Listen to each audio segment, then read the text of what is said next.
Yes, good morning and welcome back to the Football Tribe UG channel. Robert Kesakos is your usual suspect. Welcome back to yet another live broadcast on your favorite football updates channel. Apologies on the background noise that you may have witnessed in our video about Alexander Isak yesterday. Please do bear with that. Majority of the sound is quite clear, but I know there were a bit of background noises ongoing there. But do please excuse that because the noise cancellation abilities of our current microphones are not, of the very best quality. But yeah, we'll soldier on with that for now. But thank you so much to our new community members. Thank you so much for subscribing to the channel. It's a pleasure to see new members join. I know we're making strides in the right direction in as far as our pursuits to reach 2,000 subscribers is concerned. So I wish to welcome our latest community members that welcome to the Football Tribe UG community. It's a pleasure to have you, and I hope you do stay a very, very long while with us. I hope you get to watch all our content. Like I said, yesterday we did put out a video, an exclusive video about Alexander Isak's request to leave or to explore his options in this transfer window. So please do go to the channel, check it out, and make sure you watch it. Do let me know what your views are, your opinions are down in the comment section of that video. And yeah, I endeavor to respond to the comments as and when they do come through. So just do me the absolute honor and favor, go over and watch that video. We did discuss Alexander Isak's situation at Newcastle at great length, what the possibilities are, which clubs should be looking to make the move, to try and sign the Swedish international. So, which is possibly, which is still possible for even those that have already spent a bit in as far as the transfer window is concerned. So, yeah, we will get to discuss that at great length. Even last night, during the last night's broadcast, we did pose a question, a very, very big question, where we were asking, can Liverpool afford Alexander Isak? And we did answer that question for the Liverpool fans there that have been following the conversation. And this morning, Friday morning, it's a beautiful Friday morning. We're coming quite very early on. It's 8:34 a.m. We had hoped to even be much earlier than that, but there's a ton of work that needed to be put out of the way before we got to the conversation today. So, anyways, like I said, like the headline says it, Friday morning update. Today is Viktor Gyokeres' day at Arsenal. That's the expectation because the player is expected to travel to London today. So that's what we're going to be discussing. Just waiting for you guys to, join the podcast so that we can get the conversation going. Thank you so much.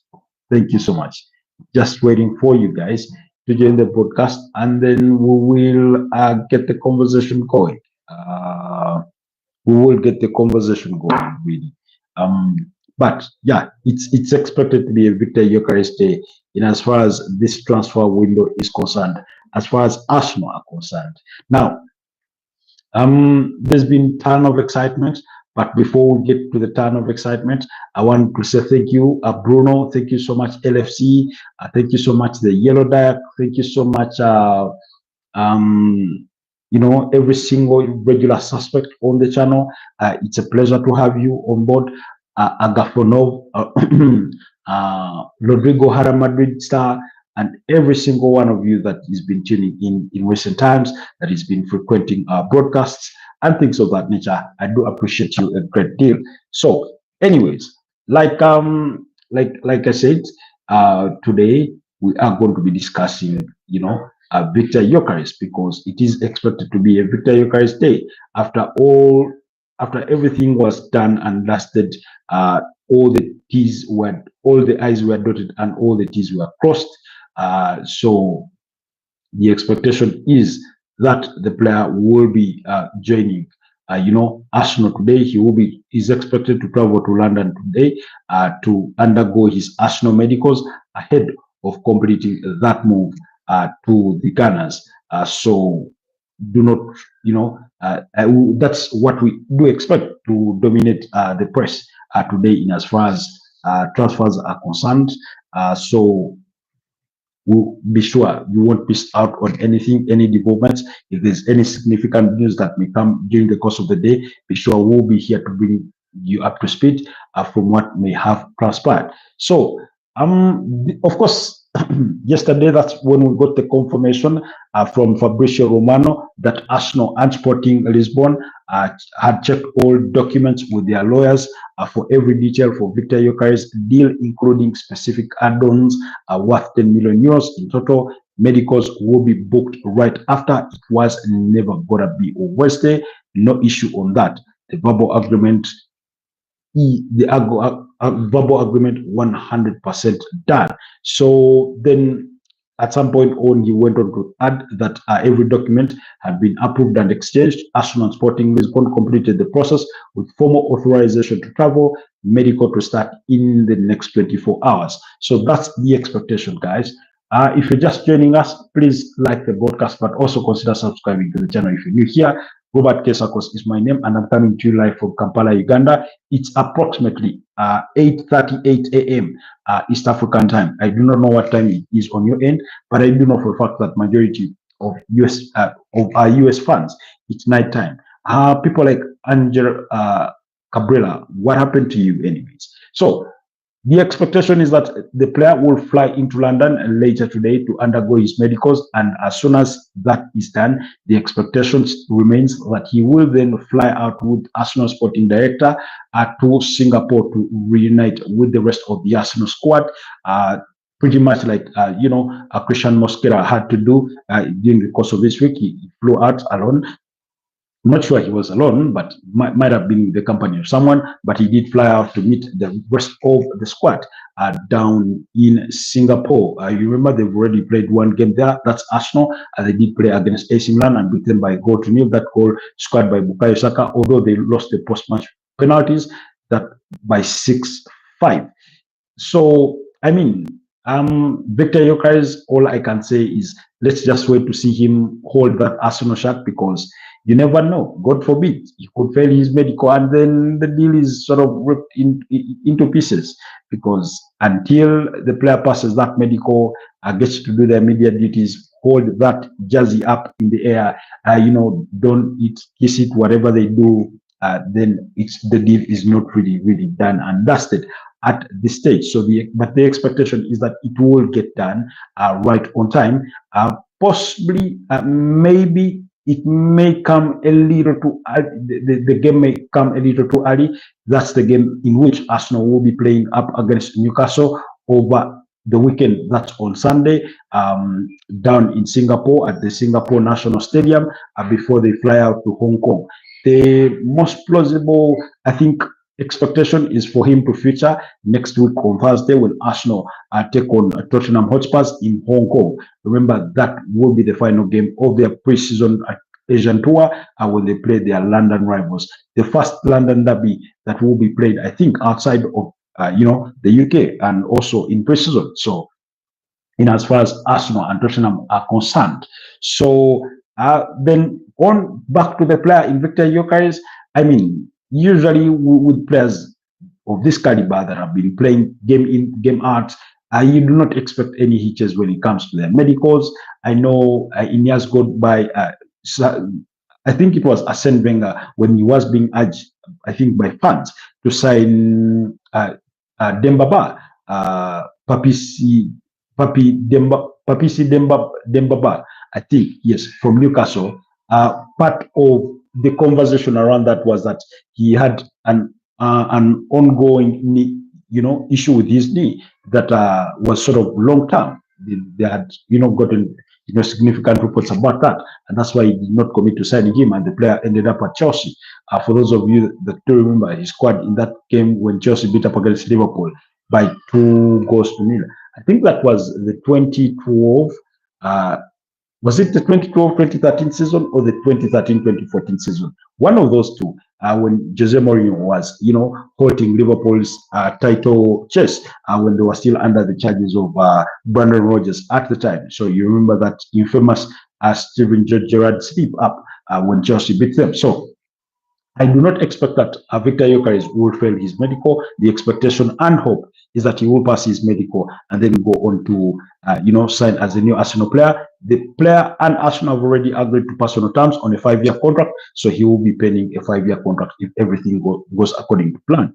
And then also the other big question in the waiting room is what shirt number is he going to be given?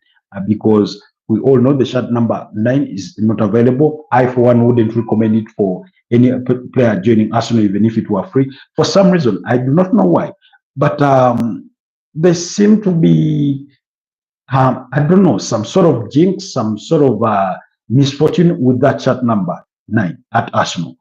Players that wear that shirt number 9 oftentimes get injured. They do not live to their full expectations or their full potential. We saw it with Eduardo da Silva. We saw it with Lucas Podolski. We've seen it with Gabriel Jesus. We saw it with, I think, was it Alexander Lacazette that was the last one to wear it before Gabriel Jesus. But I mean, time and again, I've seen players come and don that Arsenal jersey, the shirt number 9, and it just doesn't go according to plan. But maybe that's the superstitious me thinking that way. But let's hope that everything will be quite different on that front. Then the other shirt number. So out of those shirt numbers, there's number 10 that has highly been voiced, as well as the shirt number 14. Now, the shirt number 14 does come with a ton of weight on a player's shoulders because of its legendary status. I know it's sort of been diluted in recent years because players like Eddie Nketiah have worn it, Theo James Walcott wore it, although Pierre-Emerick Aubameyang wore it, although I feel that Pierre-Emerick Aubameyang did it justice, as well as Theo Walcott. Not to its full extent, but at least, he wasn't a bad player overall, because I think he scored more than 105 goals in an Arsenal shirt, during his career at Arsenal. So it's not too bad in that respect. But let's see what the player will choose. We just had Martin Zubimendi walk through the door and chose the shirt number 36. Whatever the history to that remains to be seen, but we know it's a shirt number that he wore at one point, I think, when he was coming through the academies at Real Sociedad. Then we've seen Christian Mosquera has taken the shirt number 3. What's his name? Christian Noga took the shirt number 16. Andoni Madueke took the shirt number 20. Kepa Arrizabalaga, I do not remember what his shirt number is. Please, for those of you that have it on your fingertips, the Arsenal fans out there, you can let me know down in the comment section what shirt number Kepa Arrizabalaga has taken on. But away from shirt numbers, again, when you follow the sort of conversation around Viktor Gyokeres, especially from rival fans, and best to my feed or to what I've been able to look at or read and follow, majority of that has been coming from Manchester United fans to say that Viktor Gyokeres will flop at Arsenal, he doesn't score up against big teams and things of that nature. But in the context of football banter, that's all expected. Guys, please like the podcast. Do me the absolute favor and like the podcast, but also consider subscribing to the channel if you're new here, and help me to 2,000 subscribers. That's the mission at the moment. But anyways, like I was saying, you're getting that bit of a stick from rival fans, not just Manchester United fans, but also Tottenham fans, Chelsea fans, etc., the naysayers, so to speak. They're saying Viktor Gyokeres will flop. Of course, like I've said this at time before, and I'll continue repeating it for purposes of your understanding of the context around transfers. When a club signs a player, it's a gamble. They take a leap of faith. They take a bet on themselves. Even when a player has been, a proven player within the same league that they are assigning from him, he can still, fail to live to the expectations. Let's not forget that at one time, I think it was Aston Villa who spent about 25 million pounds, which was a record transfer fee for themselves at the time. They signed Darren Benty from Sunderland, who I think had scored about 24 goals in the previous campaign. And I think that was around 2009, 2010. That's the season he scored those many goals, the 24 Premier League goals, while donning a Sunderland jersey. He went to Aston Villa. I think it did not work out. That's to the best of my recollection. So it's never guaranteed that when you sign a player, they are definitely going to work out. Sometimes they just don't. Sometimes they just do not. And it's so that's why I keep saying it's a bet. You take a bet on the player that you're taking a financial risk to invest in this player and hope that it will work out. Again, the same player, Darren Bent, had played for Charlton Athletic, and he left Charlton, I think after about 2 seasons, and joined Tottenham Hotspurs. He scored about 10 goals in 4 preseason matches, and everybody was thinking, wow, what a player Tottenham have on their hands. They're going to be whipping defenses to shreds.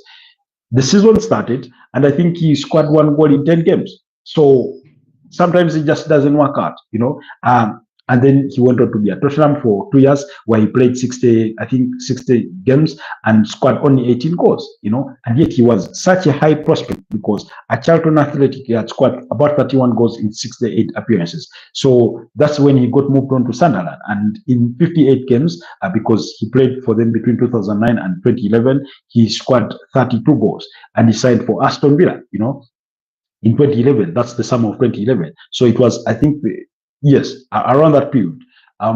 So when he went to Aston Villa, again, it did not work out the way they had hoped, because he played there between, I think, for about 2 seasons before he got loaned out to Fulham, and then eventually to Brighton and Hove Albion, before he got a permanent move away to Derby County.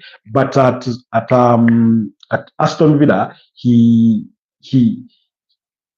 did do very bad, but again, he did not live to the expectations, because he played 61 games for them and scored 21 goals. So that's a player in Darren Benty. So even for Viktor Gyokeres, even for players like Alexander Isak, even for players like Hugo Ekitike, sometimes clubs have taken bets on them and they've not worked out. The other example that I tend to use is that of, I think it was Claudio Pizarro. I think. Hello, how are you? The Yellow Diet. Good to have you, my brother. Welcome back to the channel. It's a pleasure to always have you. Kindly like the broadcast. So, I think it was Claudio Pizarro who made the move from, I think, from Bayern Munich to Chelsea. That was in 2007. Yes, in 2007.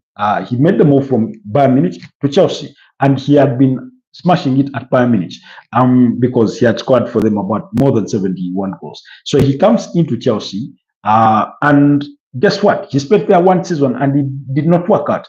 21 appearances and he only had 2 goals. 2 goals. So it did not work out. He then got loaned out to Werder Bremen for the 2008-2009 season, and he scored 17 goals in 26 appearances. Then Werder Bremen signed him permanently, and he made 77 appearances for them, scored 43 goals, and he got a return back to Bayern Munich.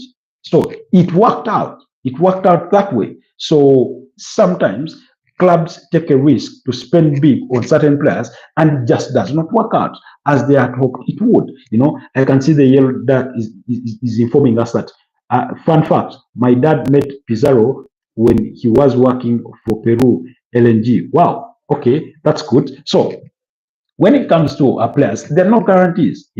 Look at Liverpool. They've spent quite big on Florian Wirtz, but he's a very good player. Nothing against him, but you never know. It may work out, it may not. Look at when they signed Darwin Nunes in 2022. He was smashing it at Benfica in the Portuguese league. It has failed to work out entirely, by all counts and measures, in what they had hoped for. He's not the Fernando Torres they had hoped for. So sometimes it just doesn't work out that. By the way, Another example that I can give you is Fernando Torres. He joined Chelsea from Liverpool, and I remember it was around January for 50 million pounds, quite expensive at the time. But when you compare his numbers at Chelsea compared to the numbers he posted at at Liverpool, it wasn't he was never the same player. He did not live to the expectation. He did not live to the hype. I know of course he was pivotal in Chelsea winning the Champions League, UEFA Champions League of 2012. You remember he scored against Barcelona in the semi-finals. But when you look at the overall numbers, for example, we know he joined Liverpool from Atletico Madrid, where he had started his career.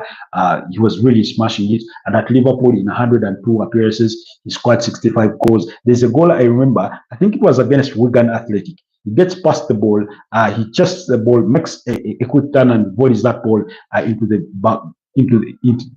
the far corner. And it was such an impressive sweet goal. So he gets the move in 2011, actually, January 2011, after about 4 or 5 years around that period, or 4.5 years at Liverpool. And in 110 appearances for Chelsea, he scored 20 goals. So meaning in 90 games, he did not score. And this is a player they had bought expensively. He had been Premier League proven, having scored 65 goals in 102 appearances for Liverpool. Now, how do you explain that? That he made more appearances for Chelsea than he did for Liverpool, but he could not even score half of the goals he had scored for Liverpool at Chelsea. Now, he was already well adapted to the league. He knew the Premier League inside out, and yet he just couldn't get it right. It just did not work out. So, for those arguing that Viktor Gyokeres will not work out, I do understand their school of thought. However, unfortunately for them, is that them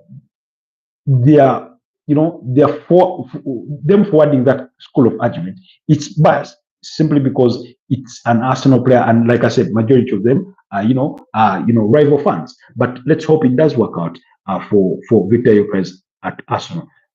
I'm heading to the physiotherapy. God bless you. Thank you so much for Yellow Dak for sparing a couple of moments or minutes to be with us. Much appreciated, my brother. And I wish you the very best, in your physiotherapy visit. Let's hope everything goes right for you, that everything checks out well, as opposed to, the negative. So when it comes to players flopping, players not working out, we've seen that one too many times. Jadon Sancho joining Manchester United, I think in 2021, summer of 2021. He was a hot cake at Borussia Dortmund. Has it worked out? Definitely not.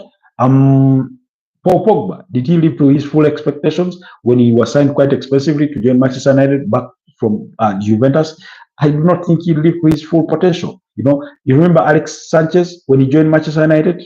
The player said, I told my agent I wanted to return to Arsenal after the first training session. You remember Henrik Mkhitaryan at Arsenal? It was below average, really. And yet it has worked for him well at Inter Milan. So these things kind of happen. It's not so remote. It's not so far-fetched to assume that a player will not work out.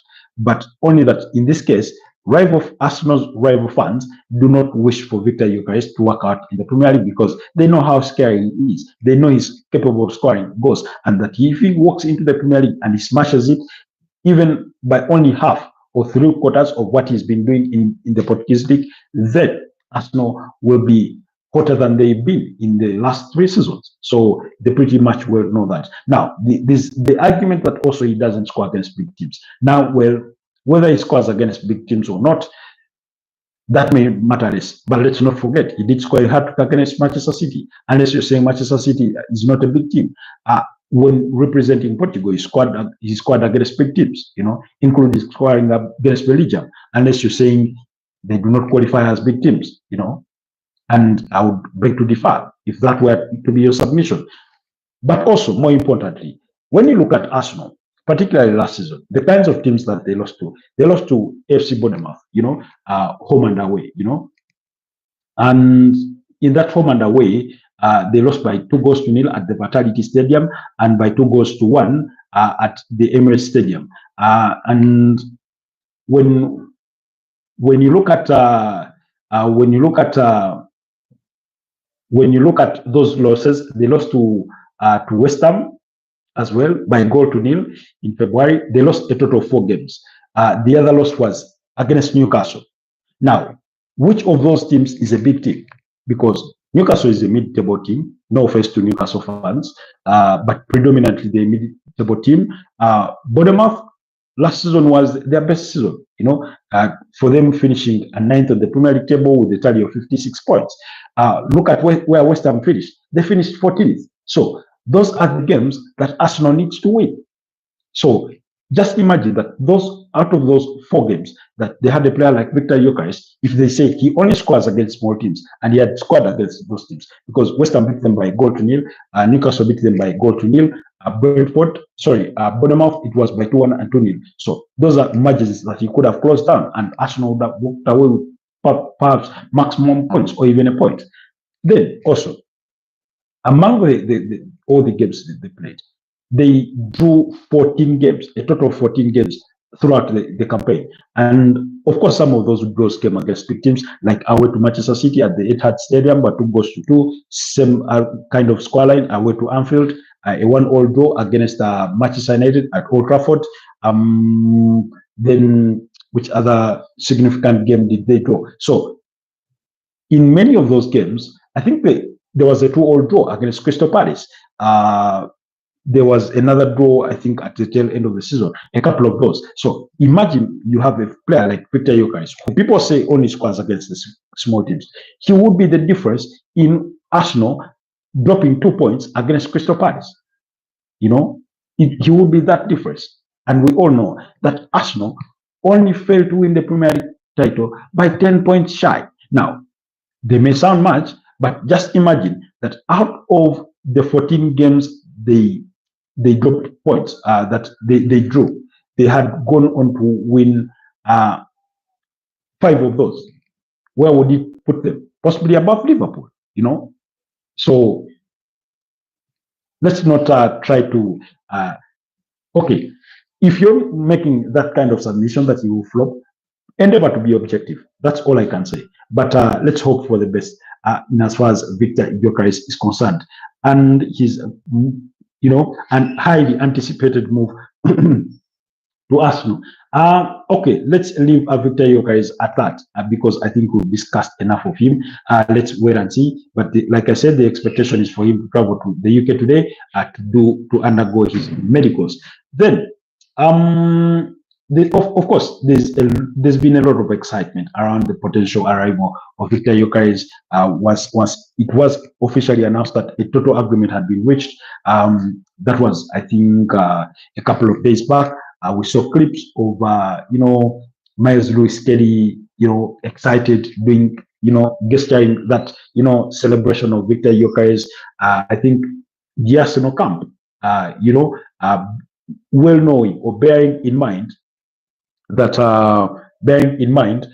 they've lacked a prime striker. I think this is going to excite players like Martin Odegaard, who is Arsenal's creative engine, a player like Bukayo Saka, who does provide a majority of Arsenal's assists, a player like perhaps Gabriel Martinelli, knowing that there's somebody, when I run into the channel, there's somebody I can cross this ball to that is going to be maybe a fox in the box and that kind of thing. And the player is quite athletic, he's quite energetic. So when it comes to the counter press, do not think he's going to run short of energy.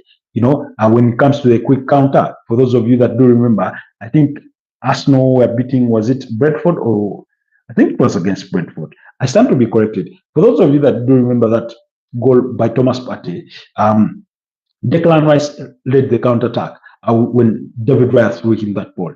So imagine when you have a player like Viktor Gyokeres, who has equally the pace. So they could also look quite lethal on the break. But let's hope for the best. Moving away, where do we even get to start? Okay, we will ride on this one through the latest transfer gossip and speculation. Now, Alexander Isak informing Newcastle that he wants to explore his options this summer.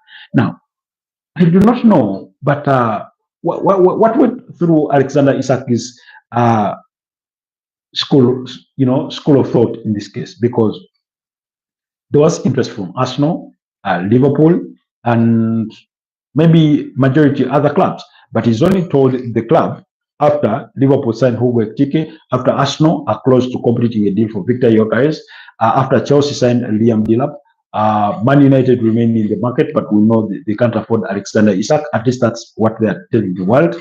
That the financial outlay is quite too big for them to afford. But I think this is the time when Sir Jim Ratcliffe would be saying, let's get this deal done, whatever the cost, given the kinds of deals they've done over the years, So, I mean, because if let's say you had wanted to go to Liverpool, I think Liverpool would have been happier signing Alexander Isak before committing all their resources. Not that they are now empty-pocketed, but before committing all those resources before committing all those resources to Eintracht Frankfurt to sign Hugo Ekitike. I certainly do not. I certainly do not think that it works well out for him, because while Liverpool are still interested in his signature and they could make a dash for him, it makes their hands are not as freely as they would have been had this kind of news come before they signed Hugo Ekitike. We know Newcastle went into play and signed Hugo Ekitike, made a bid of up to £70 million. That deal, that bid was objected to or turned down by Eintracht Frankfurt, and then they cooled down their interest. Then days later, the player is putting in, is requesting the club to be left out of the pre-season tour. Now, of course, in Newcastle's defense, they've been telling us it's about injuries and things like that. But like Craig Hope told us yesterday, the player was left out because he wants to explore his options. And as far as this transfer window is concerned, now, when you have a player like Alexander Isak, first of all, for Newcastle, you wouldn't love to let him go. And that's why Newcastle are still closing that door. They're saying the player is not for sale. And like I've said, all the cards are in their favor at the moment, because simply maybe they will get at some point to sit on a round table to say, look here, okay, you want to leave, you want to explore your options, but our valuation for you is £200 million or £180 million or £150 million as guaranteed fees. If somebody meets our valuation for you and you're willing to join them, then we will listen to those offers. But unless that is the case, if that is not the case, then you will stay and play for us this season, because you're under contract. We expect you to behave professionally, and it's all they can ask. So I look around the Premier League and I think to myself, how many clubs can commit 150 million pounds, assuming that would be what it would cost to sign a player like Alexander Isak? And it's not too many of them, given what the kind of financial commitments they've already made so far for some of them. Now, they can't still throw their hats in the ring, because the way it's possible is because you get to sign a player like Alexander Isak, put him on a 5-year contract, you get to spread those payments, the cost of his transfer fee, and put him on 300,000 grand per week. You get to spread those payments over a course of 5 years. So let's assume it's a total package of 150 million pounds. So that means you're paying basically 30 million pounds per year across the period of his contract. That's how you spread the payments. So it's a doable deal for teams like United, for teams like Arsenal, for teams like Liverpool, for teams like Chelsea, Man City, if they were interested, only that they already have brought Erling Haaland, they will be able to do it. However, at this stage, Manchester United apparently are not willing to throw their hat in the ring. That pretty much we learned yesterday, and that's according to the Mail. But also Ben Jacobs reported that, the Telegraph were reporting that Chelsea and Manchester United have ruled out a move for Alexander Isak, with the latter having already spent a big on, that's the latter being Manchester United in this case, having spent big on Brazilian forward Matthias Cunha and Cameroon's international Bryan Mbeumo, a total package of 133.5 million pounds total outlay for those two players. So they are out of that. So Liverpool, apparently, this is according to the Mail, Liverpool are poised to make a record bid for Alexander Isak. But Saudi side, Al Hilal apparently are willing to offer north of 130 million pounds for Alexander Isak. Now, and that's after he was omitted from Newcastle squad for their Asian tour. Like I told you, they travel to Singapore where they will play Arsenal on Sunday, and after that they will travel to Seoul, I think in South Korea, where they will play the K League, best 11. So when you look at that in that context, if let's say Alexander Isak was open to going to the Saudi Pro League, where in recent times even young players or players within their mid ages have been going, players like Ruben Neves, players like Sergej Milinkovic-Savic from Lazio, he did go there. Malcolm did go there I think at a very, very good age, and a lot of other players that may not come quickly on my fingertips. But if let's say you were to consider there, I think it will be Newcastle's best bet, an ideal situation. One, you get to sell to a club that is not within your league. So that means you're not selling to a direct rival club. You're not going to meet them anywhere, at least in the next 4 years, because the only way Newcastle can meet a Saudi Pro League club is in the next edition of the FIFA Club World Cup that won't be played until 2029. So it will be, and then they have the ability to pay more money, and not just to pay more money, but they pay even bigger upfront. So the ideal situation would be for Newcastle to sell to such a club. However, it begs the question: if the club is open to going to the Saudi Pro League, I suspect that teams like Al Nassr, Al Hilal, Al Ittihad would be interested.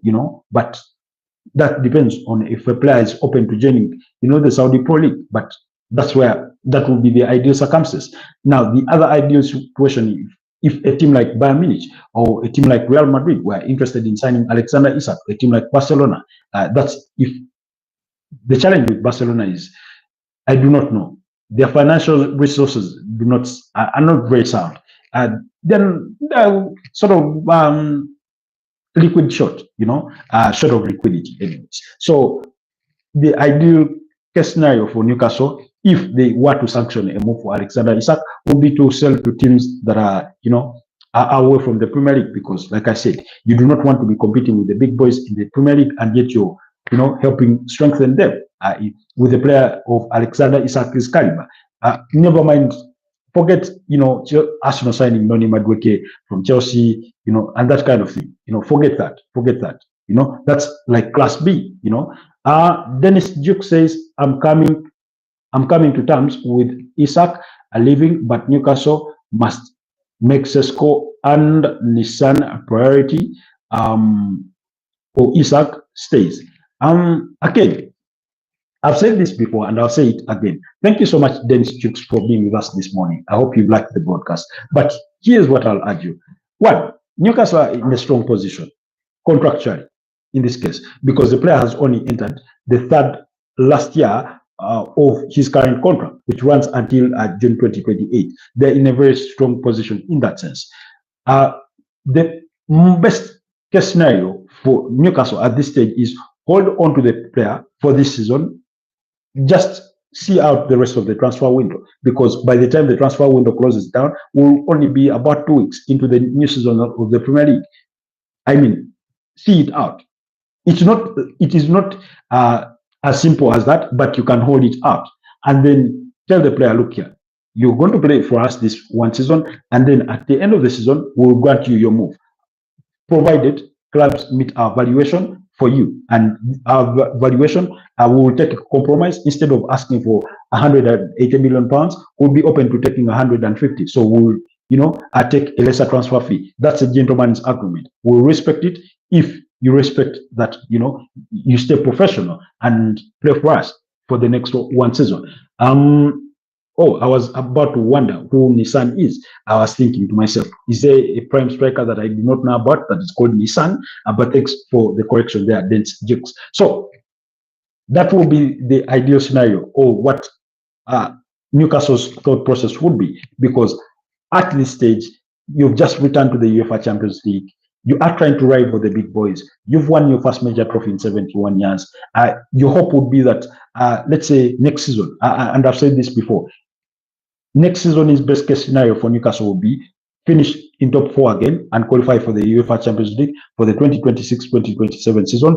Two, fight and possibly win the FA Cup, because by winning the Carabao Cup, you've shown the rest of the world that you're capable of winning a cup competition. Two, go and play the UEFA Champions League, and the bare minimum, reach at least the round of 16, the bare minimum, that will be the expectation at least. And we'll consider that season an enormous success, not in terms of trophies, but even in terms of trophies, it will be a success, but in terms of the financial resources coming into the club. So if you do reach the round of 16 in the Champions League, chances are you may have made anywhere around 70 to 80 million pounds, or even beyond that, from the UEFA Champions League. That gives you more financial muscle to go and sign good players in your search for a replacement for a player like Alexander Isak. And then you've told the player, because if the player stays, he gives you that ability to fight on such fronts. He gives you that competitive advantage because he is that good a player.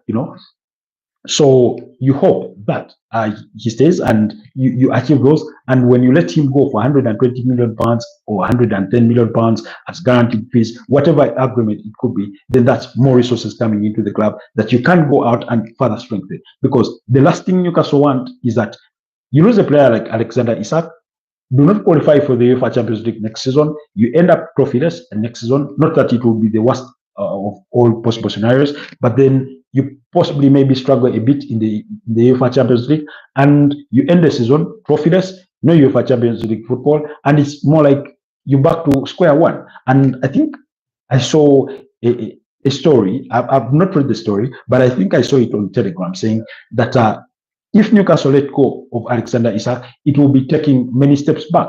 It will be the club going back, backwards as opposed to going forward, and in all Newcastle's pursuit for a striker, we know their pursuit for a striker was to find a partner for Alexander Isak, a good backup player for Alexander Isak, because let's be honest, Callum Wilson was past his prime, and that's why they wanted to pursue a player like Hugo Ekitike. But also bearing in mind that Alexander Isak is possibly going to leave at some point in the near future. So then you have a player like Hugo Ekitike transition into an Alexander Isak to be now the prime player when Alexander Isak leaves, that he would have eased himself into the Premier League without lots of pressure, in that kind of school of thought. So, but also by spending big on a kind of striker like Hugo Ekitike, you're telling Alexander Isak, look, we are committed to this project. We want to get the best players. We want to be signing some of the best players from Europe and build this project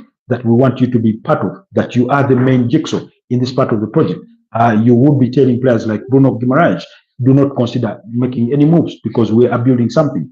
Players like Steven Botman, you're telling players like Tino Livramento that do not be swayed by a move to Manchester City because we are capable of offering you that, that you dream of, that we are making strides in the right direction. That will be the message that you send by you, signing those kinds of players. So it's a bit of a tough spot that Newcastle do find themselves in, that the player is asking to or requesting to explore his options. Although I get the feeling that he's not done at the most ideal time.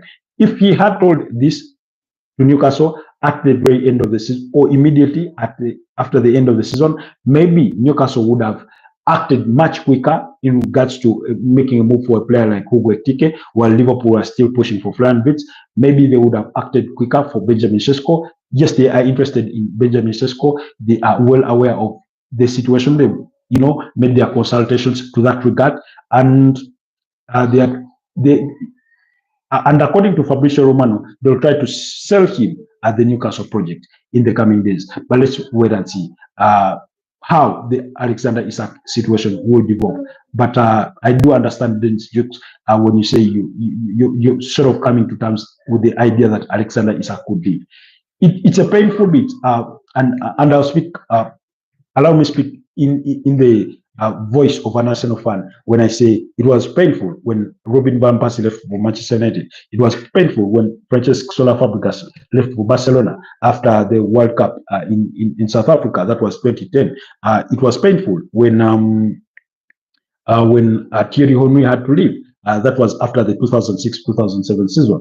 So it's always painful when some of your best players leave. When Sami Nasri left to join Manchester City, Emmanuel Shea Adebayo, I know it wasn't his asking, but those are the kinds of players that were really in their prime at the time when they left the club. So it's never ideal. And by the way, once you lose a player like Alexander Isak, it also opens a can of worms. It opens the door to players like Anthony Gordon to say, look, I think we're losing our best players, and our possibility of winning more silverware in the future are becoming minimal when we lose our best players. Maybe I should be listening to offers from Liverpool, from Arsenal, or whichever club that may be, interested in pursuing him. It would open a kind of worms to players like Bruno Guimaraes, who may say, I think after this season, I may need to explore my options away from Newcastle, because he's the kind of player that teams would be interested in signing. A team like Manchester United have been previously linked with the potential move of Bruno Guimaraes. A player like Sandro Tonali would be swayed by a return to Italy, maybe if Juventus are interested, or Inter Milan, and that kind of thing, really. So when you lose your big players, it opens you to a can of worms. Look at what is happening with Brentford. Thomas Frank, which was the biggest loss for them of everything that is happening. Keith Andrews comes in, and you've lost your Christian Nogard, that's the captain. You've lost Brian Mbeumo, and then Johan Wissa is telling them, I would want to explore my options. I would want to leave. He's open to joining Newcastle. That's a good thing for Newcastle, but not a good thing for Brentford. How do you lose your two best strikers in the same transfer window? Who else could leave possibly? We know the goalkeeper, number one goalkeeper, Mark Flecken, has already left for Bayer Leverkusen.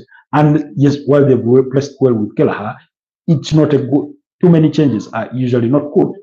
So it's not ideal really for Newcastle, and I would suggest, at least not in this transfer window, that they do lose Alexander Isak. However, on the other side, for clubs that are interested in his services, I would say break the bank and sign Alexander Isak. Yes, his injury record is not at the best, but you can take a bet on him, really, because there is a very, very decent player in there.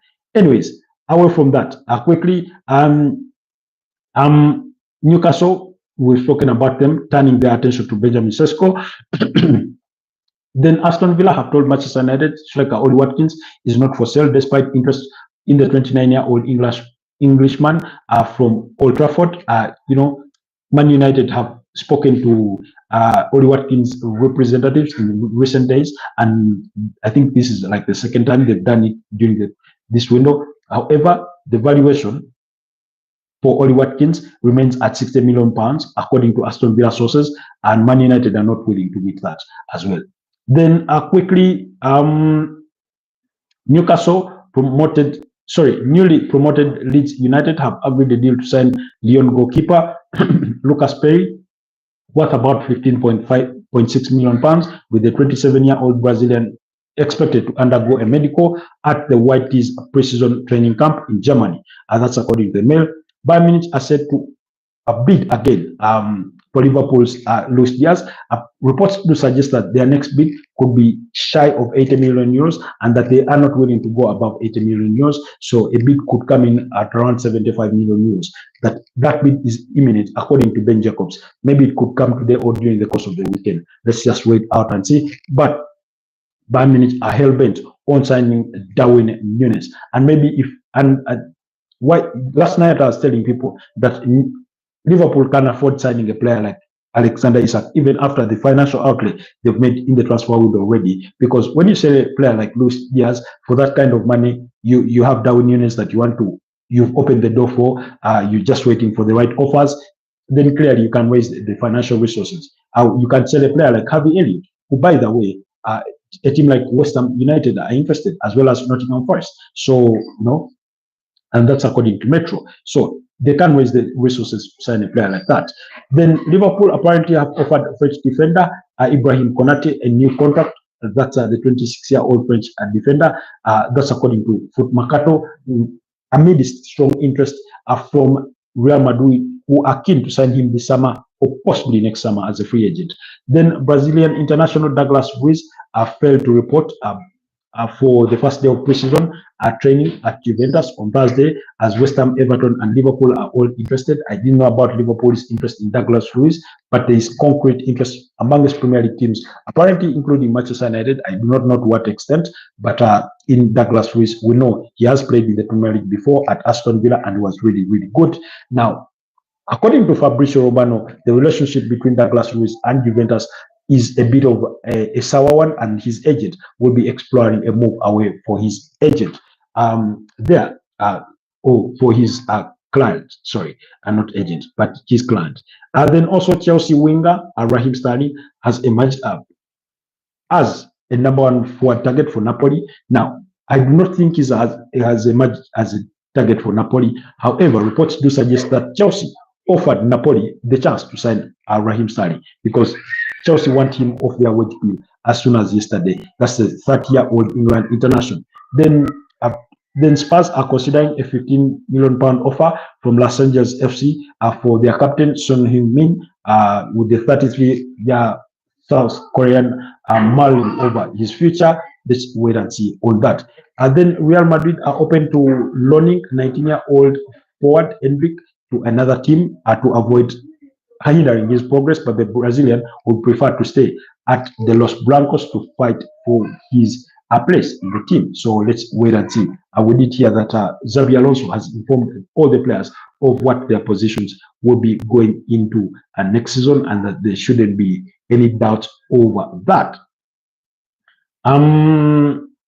Let's just wait and see. But lots of things are happening in as far as the transfer window is concerned. I will keep you updated, not with everything, but with whatever it is that is worthy of keeping you updated with.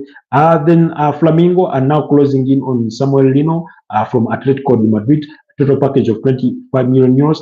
Flamengo are making moves. I mean, they've already signed Jorginho.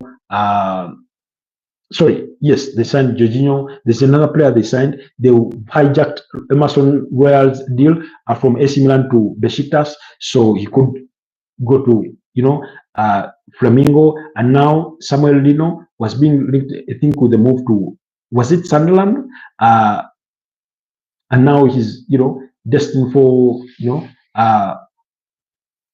for Flamengo. An agreement at final stages with details to be sorted after Emerson Royal deal to be signed in the next 24-48 hours. That's according to Fabrizio Romano.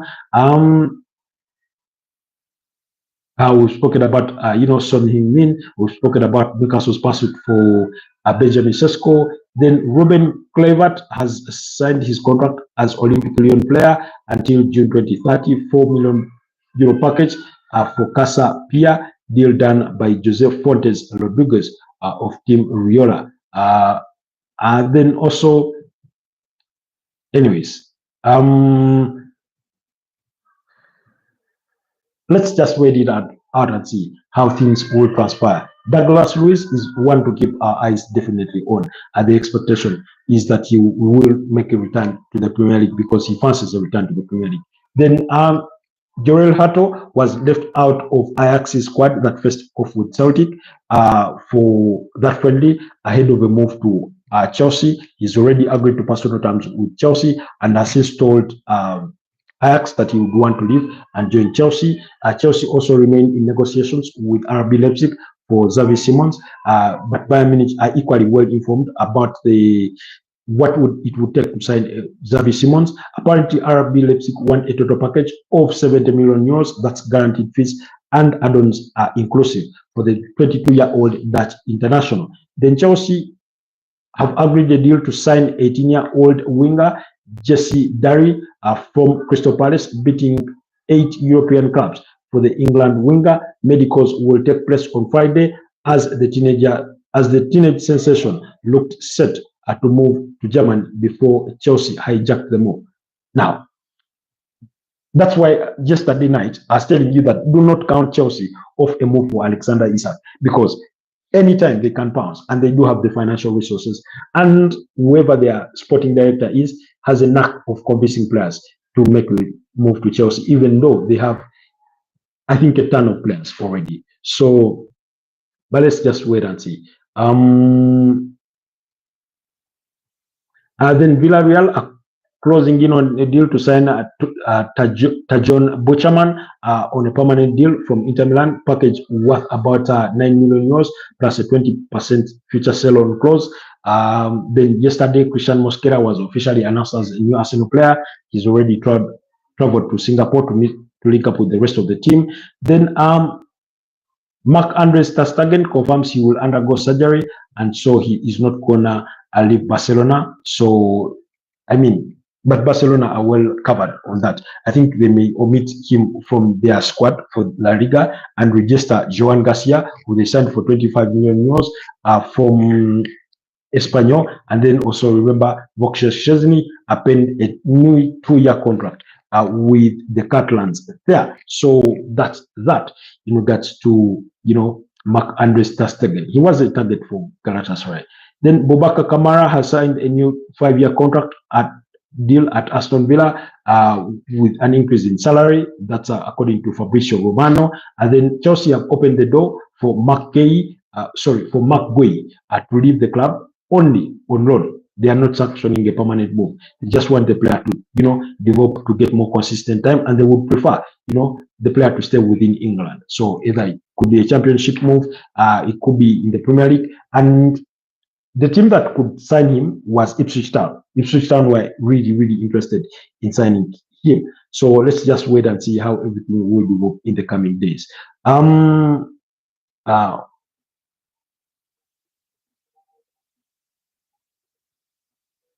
Okay.